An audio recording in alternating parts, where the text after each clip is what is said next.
Misery loves company. It's not that different from the movie Evil Dead, where the Deadites, these undead creatures, they chant, "Join us." They want you to join some hellish nightmare. No, thanks, but no. They don't like that. They can't stand it.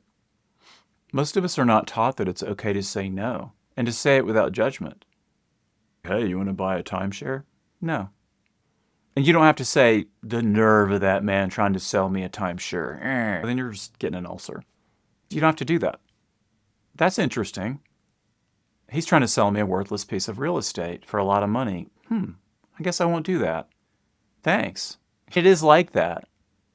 I find that space of no mind, that awareness, no mind being letting go of that part that thinks it knows, that we call the mind, there's a clarity to it. Someone offers you something like that, and you're like, no. But it just shows you what to do. It shows you what to do.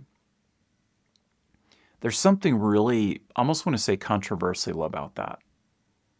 Like if you just surrender your will to a higher power and you think, oh man, it sounds scary, like I need to hold on, I need to be in control. You have to have faith. And faith is not a belief. It's just a direct relationship with the absolute, with truth itself. And it's invisible. And it's not knowable. You can't grasp it, you can't know it, you can't capture it. You can name it, you can try, but that's not what it is. It's eternally mysterious, and it is our own true nature already.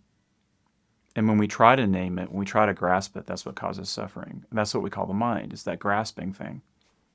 We have to be convinced by these arguments, philosophical arguments. We hear them, and then we study them, and then we practice them. And we start to realize the fruits of that, the insights, and we just know what to do without knowing how we know. It's like that. So it's letting go of that entirely. And if someone's trying to sell me something, it knows. That which is the truth of who I am just knows what to do. And I have to be completely, in a sense, not there.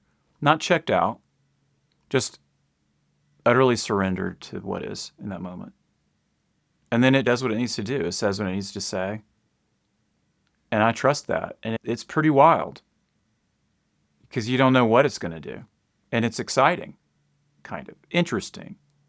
Not exciting like you chugged an energy drink and jumped off a cliff or something. It's not like that.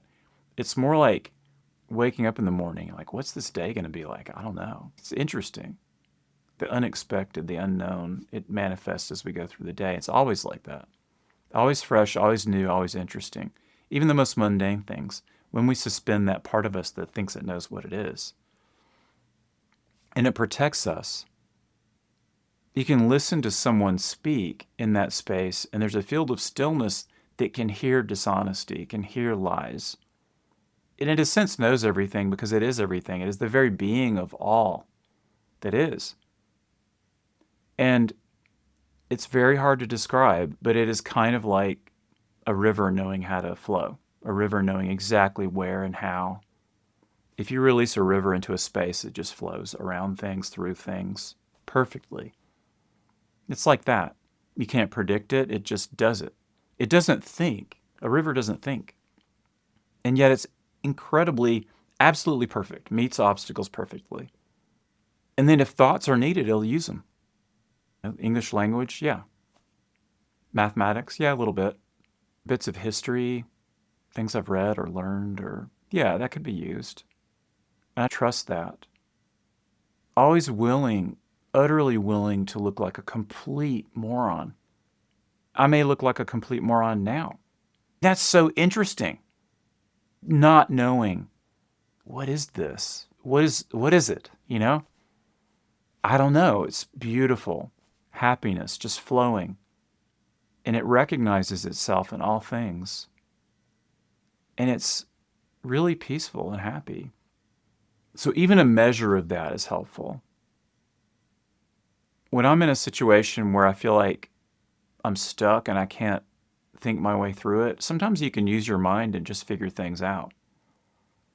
Like, What kind of furniture should we get? Well, let's measure the room and see. If you measure, see how many feet it is, feet and inches, approximation's fine. You measure the couch, you find something that fits. Good enough, right? Some things aren't reducible to that, especially emotional things. It's pretty much impossible to reason yourself out of an emotion that you're having in the moment. All you can really do is feel it. And judgment makes it worse. So you suspend that, and it has a healing effect. There's no self in it, and it just passes. It's not spiritual bypassing. I've heard criticisms sometimes that some spiritual approaches can be forms of bypassing. Yeah, some of them are, I guess. Some of them that I don't really agree with. But again, what is. It should be what it is because it is. So if I'm unhappy, I should be because I am. I mean, that's happening in the field of awareness. And it starts to release, and I start to become happy because I'm not judging it. The approach is to feel what you feel fully.